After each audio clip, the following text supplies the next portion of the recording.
Hello, hello, hello. Welcome to this session. Seb's already introduced the context of the session today. So it is part 5 of 5 exam preparation, hints and tips, that final run-in and that final stint that we've got between now, 22 days and counting, 3 weeks tomorrow for that first exam. 21 days, according to my countdown. Well, it'd be 21 days and a little bit because it's 3 weeks tomorrow. Yes. There's 7 days in a week, Mel. So we are on that final run-in, and like Seb said, the recording will be available after for this session. I'm going to put my camera off as my internet seems to work better when I don't have my video on. And now you've disappeared. So I should have disappeared, but the screen should be there and we're flicking through. So we've got the... Oh, you're very... Well, there we go. The question that's going to be on everyone's lips in 3 weeks' time, 4, 5 weeks' time. What is that question that we were going to be talking about? And we can rewind. And Mal, we found out what year it was from.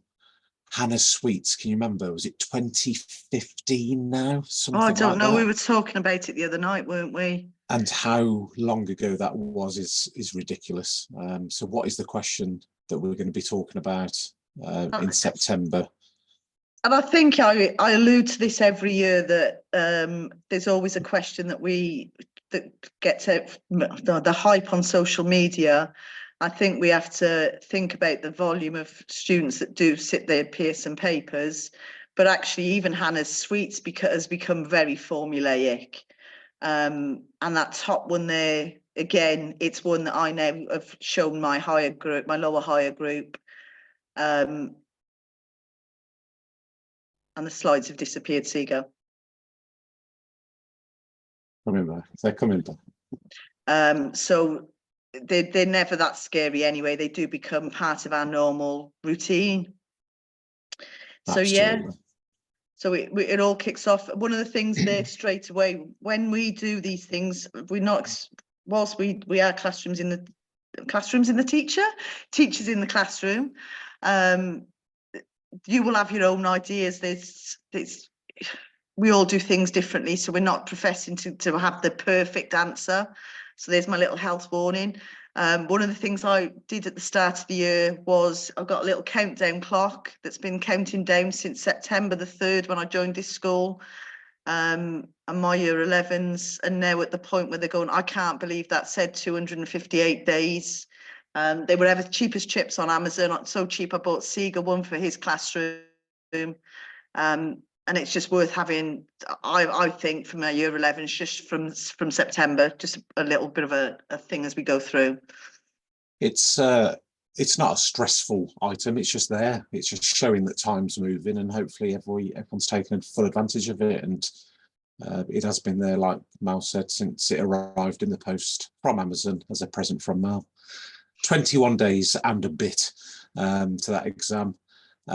Ideas to embed in the longer term as well. So you don't always want to be in that position of what is it that we need to sort out in the next 21 days. Things that we can think about now, embed in, so it's a little bit easier this time next year. And what can we have on the radar right now for years 9 to 10, etc. Yeah, because I think that really links to the theme of the whole of these 5 series that we've done, is about that it being, there is no quick fix for fixing results that can be done. Oh, I can fix it within 2 weeks. It's part of a sort of a longer term strategy, isn't it?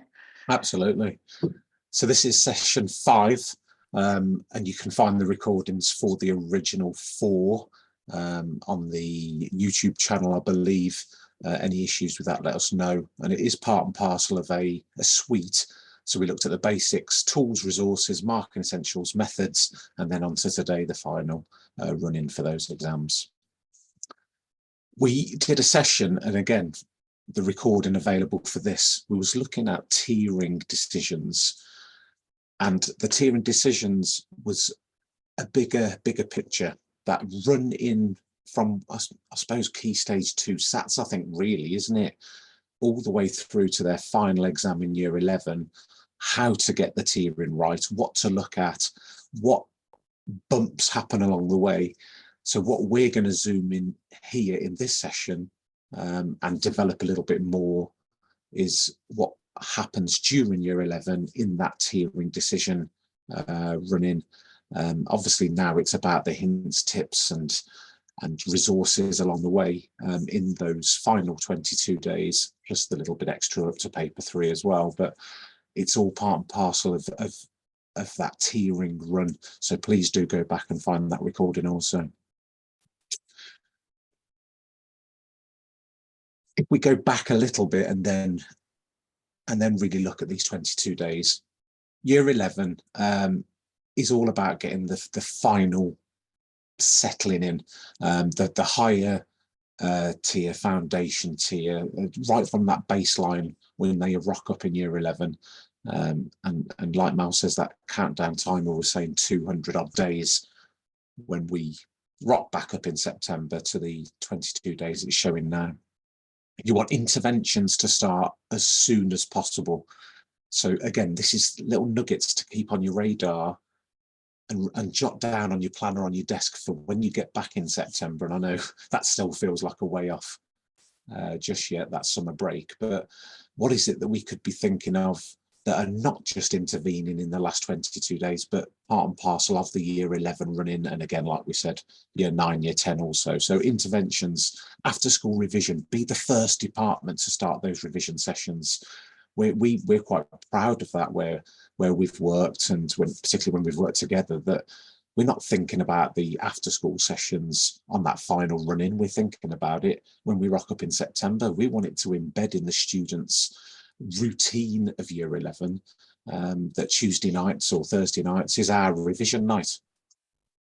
And likewise, half-term sessions, Saturday schools, core PE slots, all of those things that we start to throw as we get a little bit, dare I say it, nervous towards the exam.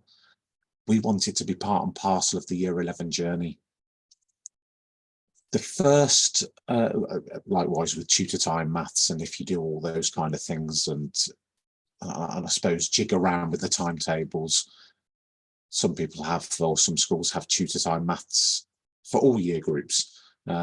We've particularly liked it, and I think now with the current school brought it in partway through Year 11. Am I correct?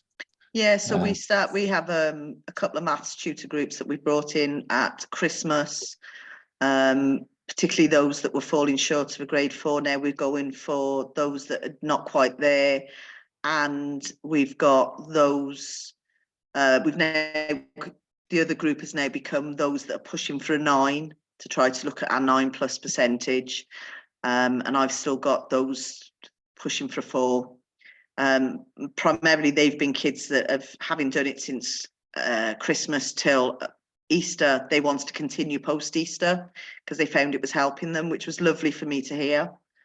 And then I've got a few more that are joining me for the last few weeks that it was their choice. They've particularly sought us out and said, can I come along, because I think it will be useful for me. So I suppose there's our first nugget. What could be done in these next few weeks with additional wraparound time, tutor time maths, any core PE slots? And I don't mean, I don't advocate taking students out of other subjects, but there may be subjects, and have this on your radar for a conversation, but is every student doing every subject as an examination? Are they participating in every subject? I know some schools have PSHE lessons that actually gets converted over to other subjects at this time of year. So have it on your radar. Is there any other gaps in that timetable where additional support could happen?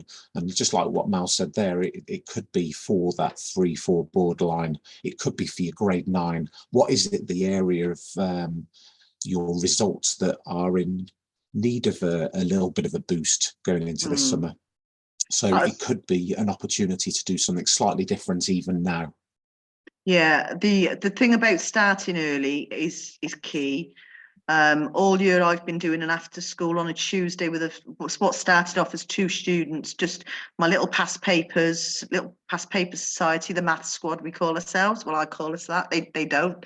And then last night I had 12 turn up, it's taken me, but they're the kids you wouldn't expect. They're the sporty boys that, and it was lovely. And people from the maths team were turning up going, oh, you've got a nice little crowd, and it's grown. But that's as a new teacher, not knowing these kids. So having to build that relationship. So I'm hoping to build that bigger next year. Every little helps. It does. So the first resource that we particularly liked during that time, myself and Mal, that we talked about going back to the start of this academic year, is the Aiming For papers. Aiming For papers, you can find them in the Emporium. Any problems, we'll pop our email addresses at the end for some direction, or if we've got them on our PCs to attach and send them over to you. But the Aiming For papers, particularly the Aiming For 3, are amazing. Yeah, I'm going to talk a bit more about that in a minute, about how they're structured and the philosophy behind them, and also how I've used those in my classes this week. And particularly the mark schemes that go with them, or the grade band. It's not even a grade boundary, is it? It's ideas that go with it. Introduce the foundation paper challenges. The foundation paper challenges, we absolutely love them. And Mal's already mentioned those sporty boys, those boys that, it's not always about boys, but those individuals that love the challenge in terms of competition and setting up a little bit of a competition. From year 10 onwards, when our students, or even the end of year 9, when we start showing them these exam papers that are going to happen at the end of year 11, we set them the competition. They've got to get the first double page correct. That's what we want. That's our competition, particularly the foundation tier students. Obviously, you want as many marks as you can get, but it's that element of competition. Get every mark on that first double page spread. So we introduced that all the way through as an element of competition. But whenever you've got a cover lesson, an after school revision session, a Saturday school, whatever, we like to build in our foundation paper challenges. So we have rucks of foundation papers photocopied anyway. They're just floating around, particularly the practice sets and the mock sets that we've got there that we don't want to use as our internal assessments.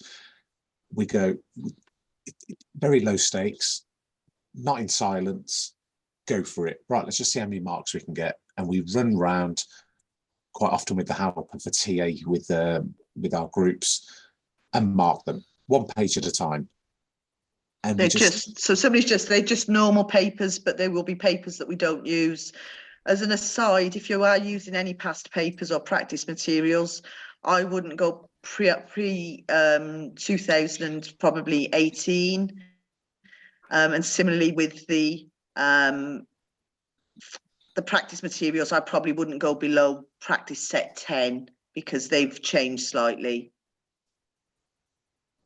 Just keep an eye on whatever you do use, and try and use a different one the next time you do it. But again, it's very low stakes.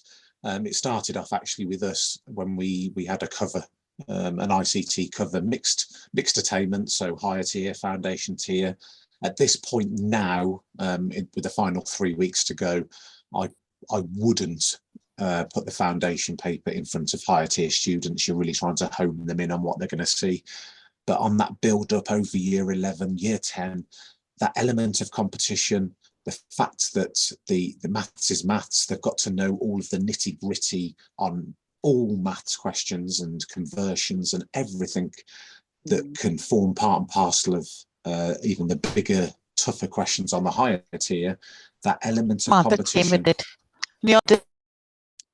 elements of competition, and the fact that the students, well, this is a big one for me. Think about foundation and higher tier on the same level. It is not a matter of going down to foundation, which too many people say by default, or students feel it. When a higher tier student sees the challenge within a foundation paper and loses marks early in a foundation paper, it sends that message through the students that actually it's a different beast. That's all it is. It's just a different beast. It is not an easier paper. And that mentality that you can build in over the course of year 9, year 10, year 11, for this point now is fantastic. So foundation paper challenges we love. Yeah. Going to skim over this one, full set of mocks during year 11. And it is those moments when you can start fully embedding what your tier decision is going to be over the course of year 11.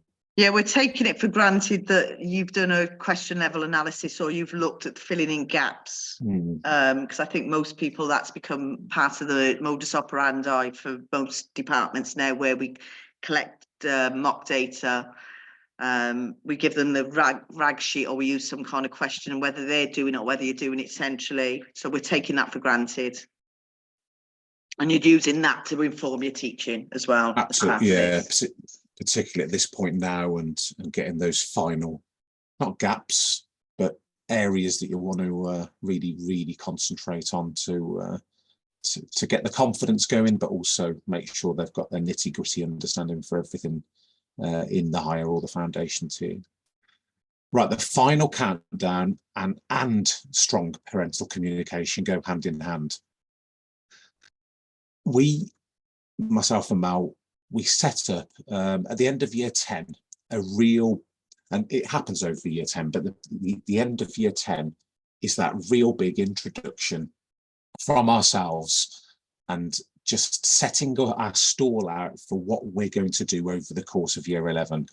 But please believe me right now, it is not too late to get a good parental communication going now, ready to inform, prepare, but also set our stall out as maths teachers for this final 22 days. So if you haven't been doing this, it just helps, again, like everything else we've talked about so far, it just helps that if it has been earlier, but there is still a great opportunity to do something about it. This year was a little bit different for me, that last year my son went through year 11, so I saw it as through a parent's eyes, the stress, the tears, the tiredness, everything from a parental point of view, not just a teacher desperate for results and great outcomes for the students. So it was a different feeling for me when I wrote my introductory email to parents at the end of last year, setting out the stall for this year. So I had a very personal, I suppose, spin on my introduction. And it was very much what I'm going to do. And I know Mal says it in a very nice, probably a much more nicer way than I do. And we're going to hold your hand over year 11. We're going to be there for you. We're going to support you. Very much directed at the parents. We're going to support you. And that email line of communication can ramp up. It can tail off. It can be whatever you want it to be. But most importantly, it can be regular. And it's a regular line from you. We're here. Don't forget this. Don't forget that. And it starts off at the end of year 10. And at this point now, it can be ramped up. And I don't know if yours is every week, Mal, or whatever. Yeah. So every Friday, I email all year 11 parents with a final countdown. It's a nugget of questions with mark scheme and examiners' reports. And the occasional I'll drop in a past paper there as well. Very much, this is what we're guiding you to do at home. And it's regular. Yeah. And what proved this for me is the one lad that has made the biggest jump in class, in internal assessments, the quietest lad in the school. I just said, what is it that you're doing that has made such a jump? How come you're getting these scores? And he said, sir, it's the stuff you're emailing home. Mum and Dad are making me do it, is what I hear. Yeah. I don't care. I don't care whether and I do talk about, I'm going to drag you kicking and screaming over that line, whether you like it or not. And that's the sort of tone I take, very jokingly, very nice. And if that means they need to understand I'm not their enemy, I'm on their side and I want the best for them. And that means starting from the very start of year 11, in terms of that communication with parents. We get, I think, as a result of it, when we were at the previous school, we had less parents, demanding parents, in terms of it is. So somebody just asked an example of what we share weekly. I think we're going to show something on it. It's literally a collection of questions that have followed our scheme of work, our respective schemes of work, that say this, we know, so we're taking away the excuses. We know you've been taught it, so here's some questions, have a practice. And I know you can do all of the online systems, all that kind of stuff. The reality is, whilst their exams are still on paper, I will still want to send them something that means they have to pick up a pen or a pencil and work it out themselves.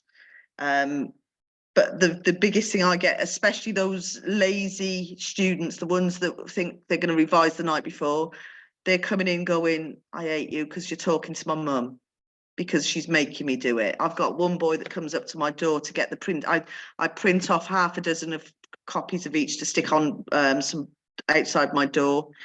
And he says she makes me come. And I even have emails from mum saying, can you make sure Liam picks up a paper copy because we don't have a printer. So that's how we overcome that. But the email is very much, here's this week's pack of questions. And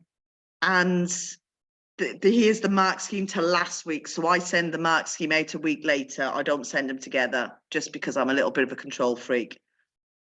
But what, for every student that you hear about is interacting with it, there will be many more that you won't know that are interacting with it.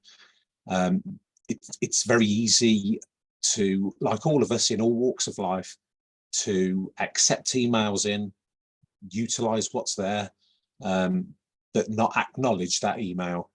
And the amount of parents that you will never know have interacted with it, possibly until those results come in at the end. That's where the power is there. Unfortunately, it's very difficult to measure, but it's without it, you'll never know what it is that you're not reaching out to. But also those students and parents that have signed up and paid for, and I'm not saying everyone does this or many people do this, but they've purchased and paid for tutors, external tutors. And we've all experienced in our time of teaching rogue tutors that love to go off and teach their own methods or their own way or their own work. But if you are directing parents with some work, I guarantee that work will find its way very gratefully in front of that tutor that would have alternatively had to have found some work and planned for that session, but there it is all ready for them, and it's exactly what you as teachers want them to do. So don't underestimate the power of popping stuff in emails, even more so right now, that you want them to be looking at, and it will find its way, not to everyone, but to more than you'd realise. And ideally second set of mocks over the year of year 11, March time-ish, again, helping you direct with question level analysis. Right, exam aid training. Obviously, this is, along with November sitting, possibly the last time we'll be talking about this, I don't know. But do not assume those students can cope with that document that's going to be popped in front of them. Whether they've seen it or not in mock papers building up to it in the summer, make sure they are prepared, fully prepared for using that document. Talk them through it. Mal put together a presentation that myself and Mal use with our students, selling them how to use that document. It's not a matter of every teacher within one country being able to teach exactly the same way as that document says. It's going to be different teachers within the same department, maybe different teachers with a split group teach differently to what's on that document with that exam aid. So what I'll do is I'll make this available to the Pearson team as well and get them to put the presentation. There's a worksheet that accompanies it that you can then go, here's some questions, which part of the worksheet, which part of the exam aid would you look at? They do need explicitly training on it. So the example I've used there is, yes, in the words, it says in any right angle triangle, A and B are lengths of sides, blah, blah, blah. But when you write sine A equals A over C, that won't mean anything to a student. They will see it as a SOHCAHTOA, or my students would. which is why you can adapt the PowerPoint to show, well, that's what it means. So then there's some on there that I've chosen to tell them, just ignore that bit. So the probability thing, just ignore it. You won't understand it, especially, but that's my professional decision. But you can adapt the slides, but I will make that available to Seb this evening. And like Mal said, the worksheet that goes with it, this can be an activity rather than just a presentation. This is an interactive thing with the students. So they go into that exam knowing how to use it. It's not just a sheet of paper. It's not just some formulae. It has got a direction for what they want. And you can even, like Mal says, edit that presentation to maybe even get them as prompts and reminders when they see those formulae that, oh, actually, that's my SOCATO, or that's my version of working out trigonometry. Yeah, definitely worth doing that. There's lots of factors within this last minute session now of that direct what you concentrate on, or what your area is that you need to develop, based off several things. The success on the tiers building up to this point, behaviour with students, staffing issues, attendance of the students, etc., etc. So there's so many different elements that can pull you in different directions on how to get through this period, but also can end up swaying you in a different direction based on issues that have cropped up along the way. And I know attendance is a huge one. I've put it in capitals there. Attendance is huge. That's making me flap in a different way than I have done previously. And I don't know if that's the same for you, Mel. Yeah, I feel that there's been a few occasions, especially in the last few weeks, where you plan a certain lesson and you've then got to do some door handle planning, where your hand's literally on the door and you go, oh, I've lost 6 kids because of an art exam, or I've lost this. That it's a topic that you want to teach everybody or revise with everybody, that all of a sudden you go, okay, so I can't do that topic because it's a chunky one. I'm going to have to do something else when I might. So there is some point where you have to make those seat of your pant decisions. And that's how I got caught out with that last week. But hey ho. We are right in it now, aren't we? Yeah. The catch up of the controlled assessments with some subjects I'm losing students for, and art exams. It is a matter of now, what is it that we can dip into, use, support those last minute decisions, even as at the point when they're walking in your classroom, and that last minute, what do I do? The aiming for papers, we again jump into in a minute, but the point of this slide here is ensure the crossover, and that crossover with what we've talked about so many times, myself and Mal, is the content. And it's not just the examinable content, so not just the physical crossover between the higher tier and the foundation tier papers, but it's what is dictated in the what's the document called? Programme of study. The programme of study from the government that does crossover between the higher and the foundation tier.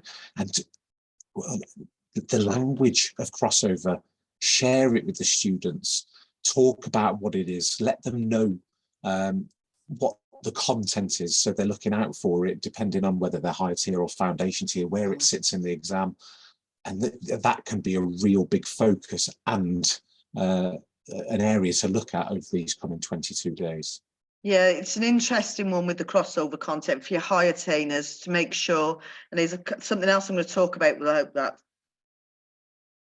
in a minute. So the aiming for papers, we've alluded to these, and these I think are the biggest single resource that are useful at this time. They've changed slightly this year in that we've now got progression right through to grade 9 on the higher, with not a crossover in terms of crossover papers, but the grade 5 on foundation is purely based on the foundation papers, and then the grade 5 on higher is purely based on higher. But the way they work is that there's a massive skills map based on the 2023 2 papers. We sort it based on the grade 1 student, and we go, which 30 marks did a grade 1 student perform best at? They're going on the aiming for grade 1. But what we're able to do is the aiming for grade 1 paper. That doesn't mean they're grade 1 topics, but what we're able to do is say what the average grade 1 student got on those questions, what the average grade 2, what the right up to the grade 5 got. So I'm able to use them, and I'll show you on the next slide how I'm using them in my class with all my groups.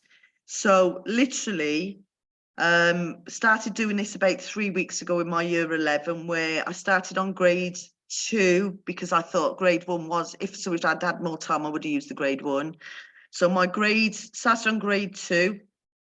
But I put together some shadow versions. You can easily do this yourself, but you don't necessarily need the shadow version. Is that there's a notice on the board, and the kids will come in and say, so what's my target today to get the grade 4? What did the average grade 4 student get? And it says you need 24 marks on that. And so one of the kids today said to me, they've been really useful in terms of giving him a focus, because he knows where he needs to work to every lesson. So they're roughly 30 to 40 marks. And then I've got to the point, there was a tricky question on like a reverse mean today where I stopped because I was getting that many questions from students saying, how do I do this one? How do I do this one? That I stopped and did some whole class teaching. So 30 marks of questions is perfect, because very rare, or so far, I haven't found, when I'm now just about to start the aiming for grade 4 on foundation, found any questions in there that have involved me having to stop and bring them back for whole class teaching. But what it means is that I will have covered 2 whole complete seasons, so the summer 23 papers and the November 23 in my lessons, because aim it right up to the grade 5 uses all the questions from those 2 sit-ins. And there's obviously 1 to 5 for paper 1, 1 to 5 paper 2, and 1 to 5 paper 3. But then straight after the lesson, I produce this shadow version, and the Word versions are available for you to make your own, that I'm emailing out to the class for them to, again, non-optional, it is optional. And I'm saying, here you go, here's the shadow version from today's lesson. And 2 of the girls brought them in for me today saying, can you mark it? Because I forgot to put the mark scheme on. And that's been really useful for them, because they're then getting that repeated practice of something that I've held their hand and showed them the methods. So something definitely, was just one way to use those aiming for papers rather than sending them out and expecting them to be used. But just because it says 3, I'm not limiting it to just my students that are aiming for a 3, because my grade 5 students, I'm saying you need to be getting 29 out of 31 on this. When we started using these, and at the start of this year and the end of last year actually, but the aiming for grade 1 paper, just sharing those questions with all students and with the guidance at the end, an average grade 4 student got 30 out of 31 marks on these questions. And it was Mal that said that, she said to me, to a tutor group, and I've copied this every time now, you can glance through this now, glance through it, you're allowed to lose one mark. Choose your mark now that you might lose. Once I've highlighted that, they go, see if they can get to that 30 out of 31. Obviously, they're not going to at that point. There's going to be silly errors that crop up. It's early in year 11, end of year 10. But that development through these aiming for papers, the utilising them in an order, in the way Mal's just explained there, with a shadow version of them as well. They're always constantly having this reference of marks.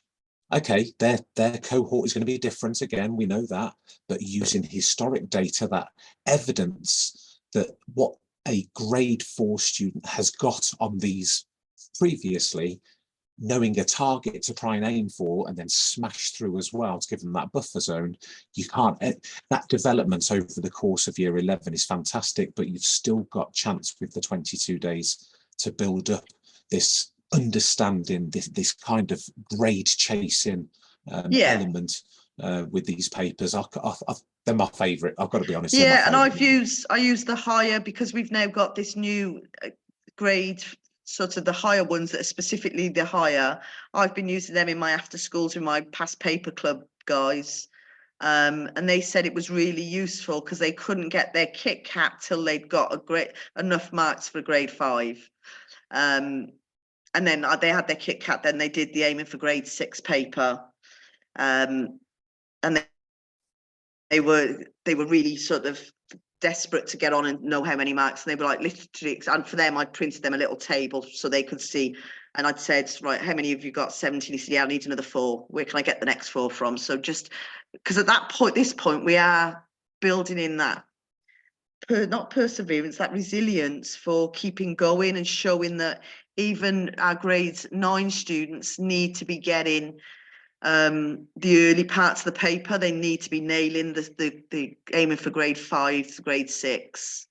I think it's not going to come to any surprise with anyone else if you haven't done this analysis, but myself and Mal at both previous schools we worked at, when we look in Results Plus after the sittings, so when you end of August, September, look at the higher tier students, look at those crossover questions, you look at what are my top end students still messing up, it will be the lower mark, the highest common factor, lowest common multiple, because they haven't had the explicit practice of it for a while. Yeah. Or it will be something simple as product of prime factors, because they haven't done it since year 9, because we've assumed that our real extreme end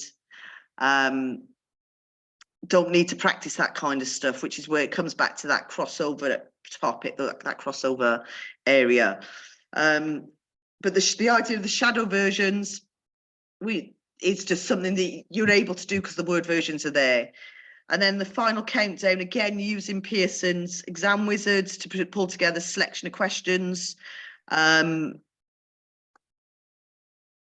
are literally a small selection of questions saying, again, taking the excuse away, there's nothing on here they've not been taught. Because we know, mum and dad, how tough it is to be a parent right now. This is meant to be supportive. And I think I use words like, please, please, please see this in the spirit intended. It's meant for us to support you, not to give you extra ammunition, or not to get your knickers in a twist. And the same with the monthly maths calendar. So we're now getting to the point with and because we've opened that line of communication, it means that I've also got the email list set up to send out now, with 3 weeks to go, copy of a revision list that I'm going to say, you might find this useful. It's just a tick list for them to tick off what they can and can't do. Whether they use it or not, we'll never know.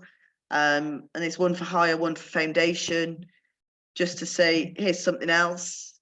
And it just, it comes down to, we will never know what they use and what they don't, but it's just showing them. But the revision list, showing all the different, and I've tried to use on it really simple language rather than proper maths terms sometimes. So it is sort of, I don't know, I'm just trying to look. I'm looking at the higher ones. That's convert between metric measures, e.g. centimetres to metres, that kind of thing. There is a Pearson version of these somewhere on the Emporium, again on the Maths Emporium. We put together some revision lists last summer, one for higher, one for foundation. There was a version that you could print on one sheet that was teeny tiny. There was a version you could print double-sided.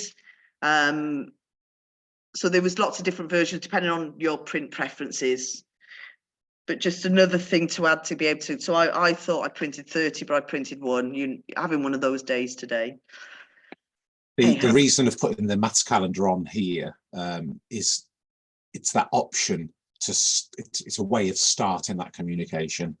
And you can start this in year 7, if you like, that regular conversation with parents. Here's the monthly maths calendar, stick it to the fridge door. Next month, I'll be in touch with the answers. You won't get any thanks until you won't even get any thanks then. But communication will ramp up significantly when you forget to put the attachment on the email. That's what I've found anyway. Yeah. The 1 mark questions, or the 1 marker starters. I'm going to jump in on this. You said about the focus on that double page spread. I've got a question. Having now marked thousands of mock papers, I have a feeling when I'm opening them and I can see a student progress from year 9 to 10 to 11, that I can see them going from not getting full marks on that double page spread to getting them. And then some students still don't, but that is almost a real feel for how they're progressing as well. And it gives you a flavour for those that you know are going to absolutely nail it. So very early on, we talk about you've got to get this double page spread correct. It will give you confidence, if nothing else.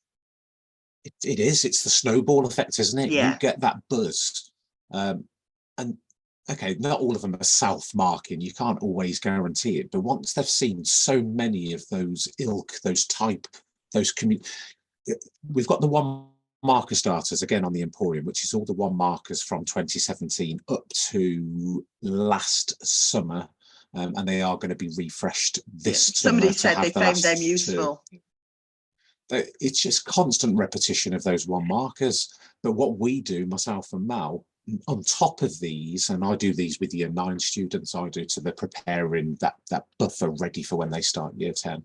We do 1 to 10, the same type of questions, but verbally. So one week it could be that you're doing the one marker starters as a sheet. The next week you want to do it verbally and calling out those type of questions, exactly the same type of stuff. Write down 4/5 as a percentage, go. And 10 questions that take up your starter of all of these type of things, building the confidence, building that repetition. And like Mal said, as you mark over the course of 9, 10, 11, you see those double page spreads becoming 10 out of 10, 8 out of 8, whatever they're worth. And you can feel it. You don't just hope for it, you feel it. Yeah.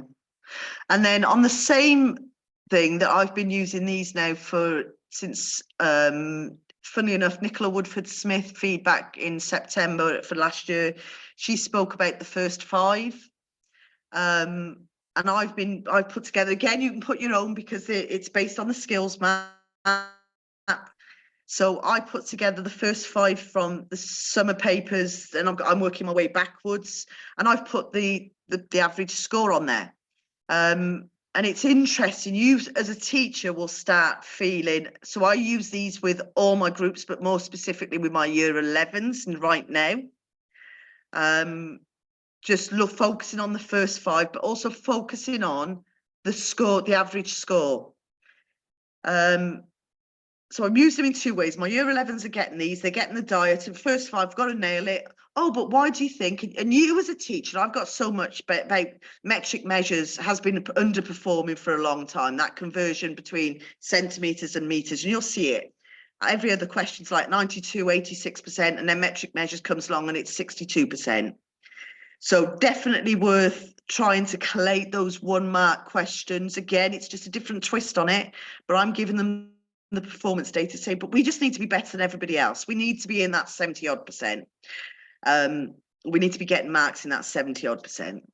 But when the students, particularly now, see that they're outperforming average stats for certain questions, the boost and the feeling they get as a little class, as an individual, is unbelievable. And I love sharing these kind of stats and figures with the kids to show that we're 1 step ahead. But again, part of the message coming out of these is the proactiveness. So I started showing these to my year 10s. They're loving the foundation, but they're now saying to me, show me the higher. And 4 weeks ago, the higher scared the bejesus out to some of the kids. And now one boy's sat in there going, I reckon I could have a crack at those, because I've got I've got a group that I will be trying to encourage onto higher tier. So that group that middle crossover group. So there's something you can put together yourself, because they are literally the first 5 questions just with the skills maps. It's just ideas. But I've been working backwards and producing my own.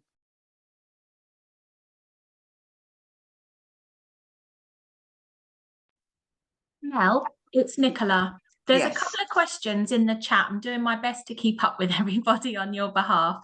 There was a question back a little while ago about the foundation challenge papers that you were talking about, where you were saying about just cash in that mark. Where's the mark you're going to lose? Can you just remind me which papers you were using? We use anything. We Yes, use anything. the aiming for. So I've put that link. Yeah. No, okay. just past papers. Just so past papers. Yeah, that's what we thought. Fabulous. Thank you. And I've done the 1 marker starters, but Preet just asked where to get the first 5 PowerPoint.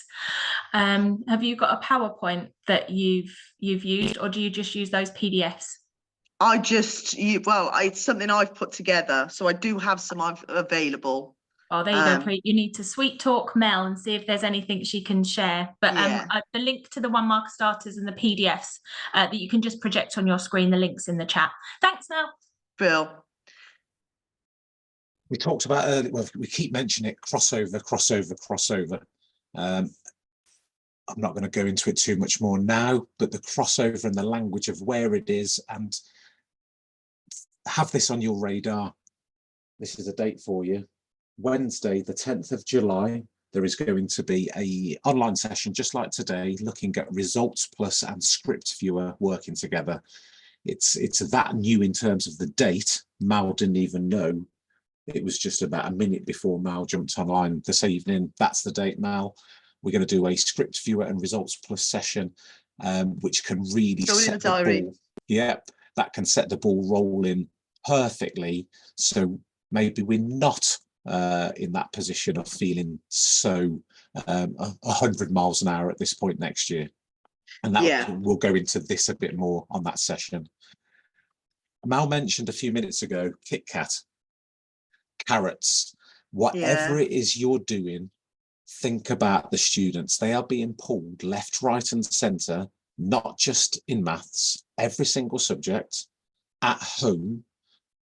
Okay, not every household puts the same kind of pressure on as every other household, but they are still in that stressful, tiring period of their life.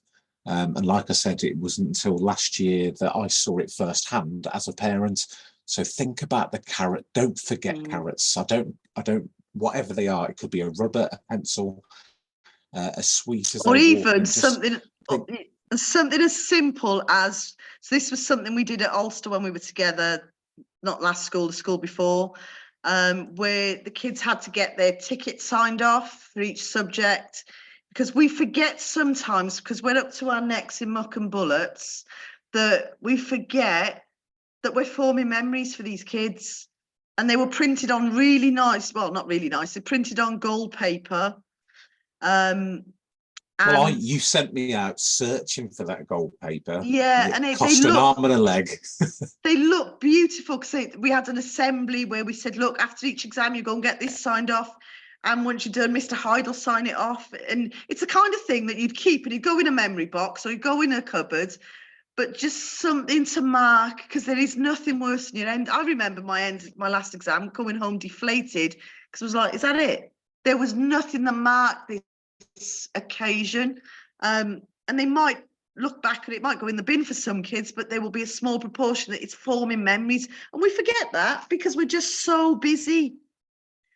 Just something to mark the time with them. I think last year, my tutor group, I made some little pottery hearts that we could put as a key ring, and I just put 11 MMU, and it was just something simple. Just little things. A lot of schools do raffles. They turn up to a revision session, they go into a raffle there and then, so they see the outcome there and then of who's won the raffle, or at the end of the revision session. I was at a school, or a cluster of schools, going back about a month ago now. Their head teacher managed to get Echo dots as prizes. I don't know how they got that, but there you go. The frequency analysis that Mal puts together and looks at what, please don't take this the wrong way, this is not a list of topics that we think are going to come up at all.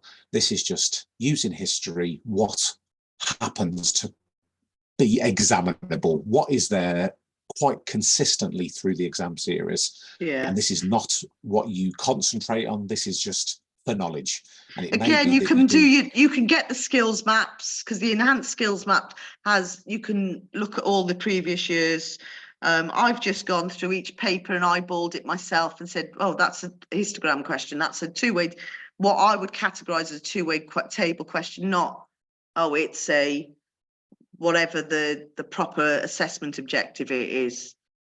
But it can help for after-school revision sessions. It could be form time maths, those bolt-on extras where you really want to think, actually, what could we do in here? Oh, let's just have a quick glance down this list of those high frequency maths. Yeah, so just definitely worth looking at. But for me, again, this has probably been built in throughout the whole of the year, but just don't take it for granted. Talk to the students about, we've already said about those. He's gone. Well, I think there's a delay between me and you talking. Oh.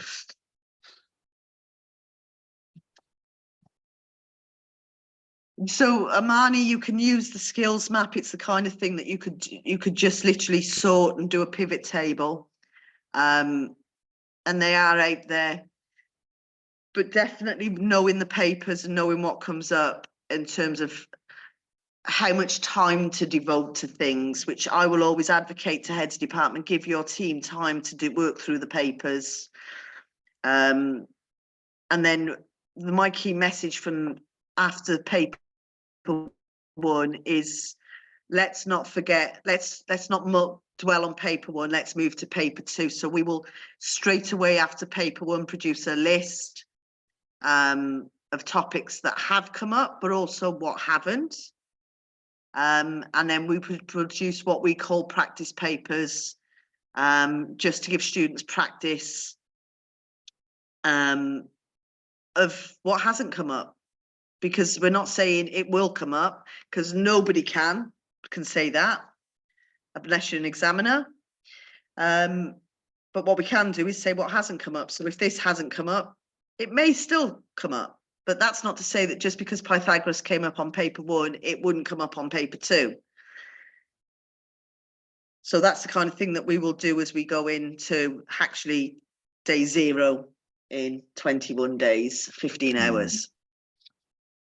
So if you are dipping into any type of other papers out there, whether it's other exam boards, whether it's people online that have put a collection of questions together, don't underestimate the power of the way they look to mess a little bit with a student's confidence and I suppose preparation for those exams.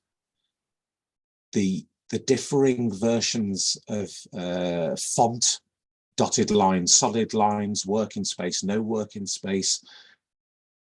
Always talk to the students about what you're preparing them for. Make sure they're fully understanding of what they're going to come across. And if you do utilize a different looking exam, share that and have that as a conversation with the students. There's nothing worse than at this point getting your hands on absolutely anything that you can find on the internet or a different exam board or just maths that you can find.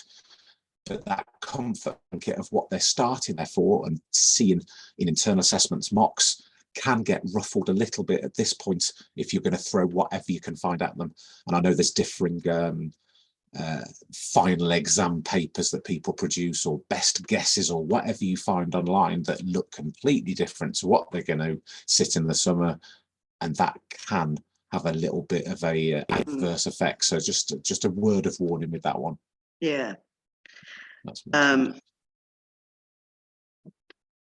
so yeah, there's I have a lovely little student focused, again I will send this to Seb, that student focused PowerPoint to use about making the most of your maths exam. Things like show you're working out, don't write underneath the line, don't cross anything out, all that kind of stuff. And it's quite a little bit tongue-in-cheek, but it is very student focused. But I'll send to the maths team.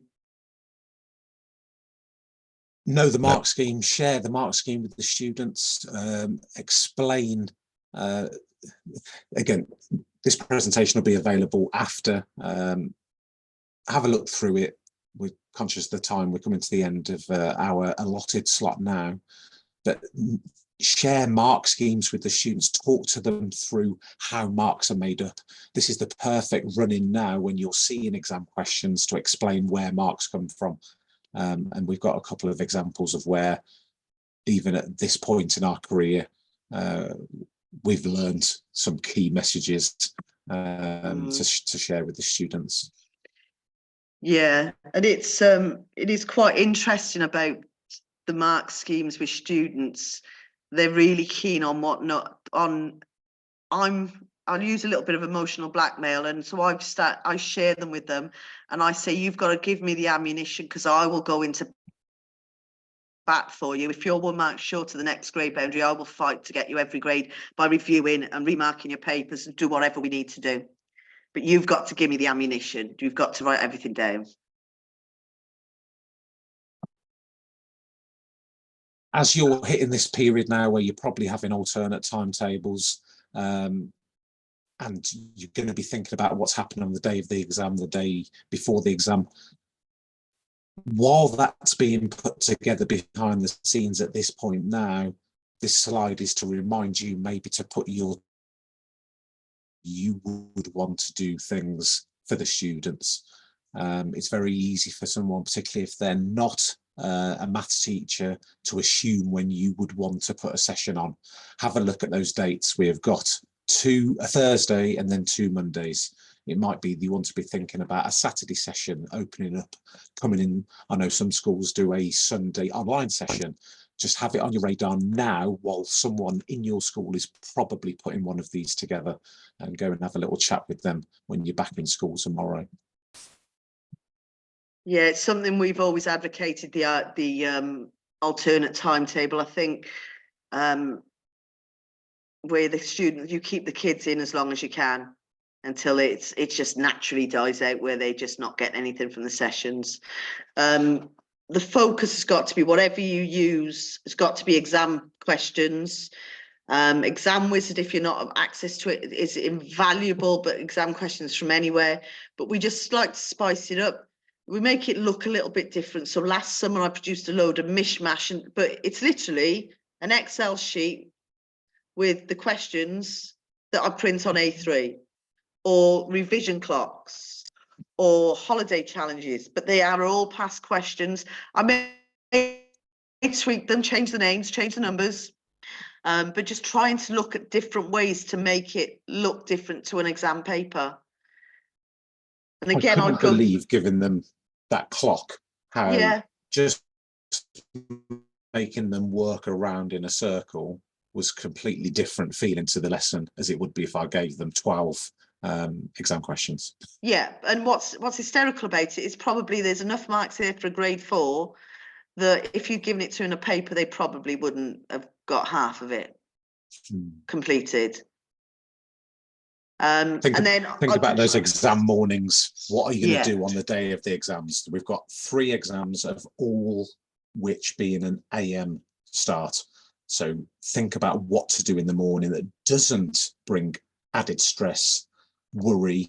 We've all done it before. Right, we're going to do a last minute session on depreciation, compound interest, whatever it happens to be. And then 3 rock up that didn't come to the lesson. So it's not like a revision session.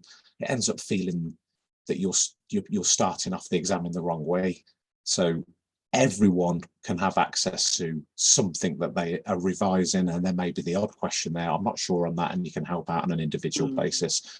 Just think about how you start those mornings off in those exams. Yeah, so a lot of those I share publicly anyway, and there is a couple of links that we'll tweet out later. And then I've already mentioned about the practice papers, that again, they'll be made publicly for people because it's not something that I want more people to access it. And then I had a brainwave this week talking to my new head of department about, because as the students went into their exam last year, I printed a load of posters off, and it was show your working out. And they had to read the full question, and there were a load of stuff like that all as they walked into their exams hall, and it was a different message for paper 1 and paper 2. So my brainwave for this summer for my new school is I'm going to do a bit of a where I'm just going to go around and litter the school with lots of maths posters over the next 3 weeks with a different message each week. Backs of toilet drawers, on the counter in the canteen, everywhere, literally. And I might even do it as a treasure hunt. You have to get yourself a selfie with 10 different posters for a prize. That's my latest thing I'm going to do. We've talked about loads of stuff. Yeah. Head to the Emporium. You could spend hours looking in there. So if you, purely because there's so much in there, if any problems, just let us know. Yes. So I will get the tick and the trash one for the exam aid over to Seb, and I will also get the GCSE exam student one, guide to the exams, over to Seb as well to get up on the Emporium. I'll do that this evening at some point. I think we've got 2 final slides. Don't forget the power of video. There are some brilliant videos out there that you can do to get under the skin and really remember how to remember stuff. The circumference, an area of a circle song. The Johnny Ball, Black Cabs, how capture recapture works is brilliant.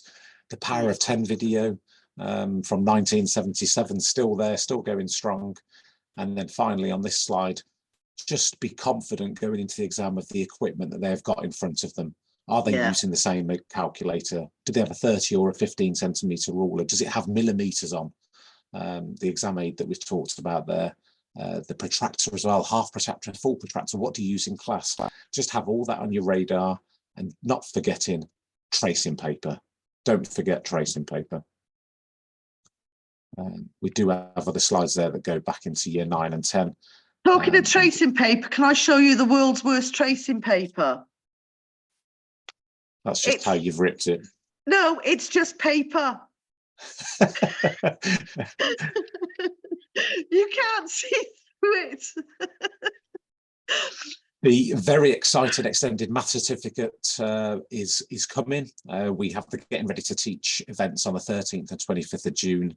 Fantastic. I've already earmarked who that's going to be for my year 10 students. Please get in touch, but also jump on the fact that the Getting Ready to Teach sessions are around the corner for those. There's our email addresses. And then just to pick up on a couple of things that have popped up in the chat, Seeger, the crossover papers are already available on the Emporium, and Nick's mentioned about the examiner's top tips poster, and that's a really good idea, Nick. And what I might do is, if I use them and I funk them up a little bit, I might send them to you to share with people that they might want to paper bomb their own schools. Yeah, no problem. We can host those. Brilliant. Any questions, anything that we've had to go over at speed because of squidging in 22 days worth of ideas into an hour, please email us. We are there, and we're doing the same job as you guys are. So yeah, any questions? Christian@justmaths.co.uk, best email to use. But also contact, I think, Miss Maths Geek. Yeah, I've popped it in the chat, and I've put yours in the chat as well. So brilliant. You can find all 3 of us. Just tag us in anything if you've got any questions at any time. And if you have ideas that you think would be useful for us to share with everybody else, because part of this is about being collaborative, because we just want kids to get better at maths, because that's what we're in this job for at the end of the day. And hope you all have a better, or a better day than I've had. Have a lovely 3 weeks up until that first exam, and keep in touch. Get yourself a countdown clock. Luck, everyone, but we're here every step right up to the last. Holding your hand, as I would say. Absolutely. So yeah, find us on Twitter if you need anything else. All right, take care, everybody. Good evening. Brilliant. Thanks. Bye. We get kicked out now. Bye.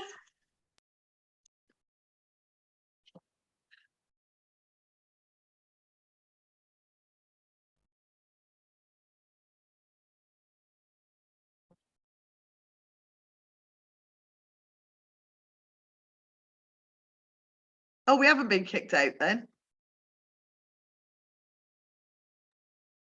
But we're still recording. I'm just going to keep chatting, so you have to get somebody to cut the video. Just don't swear, man. I never swear, Seeger.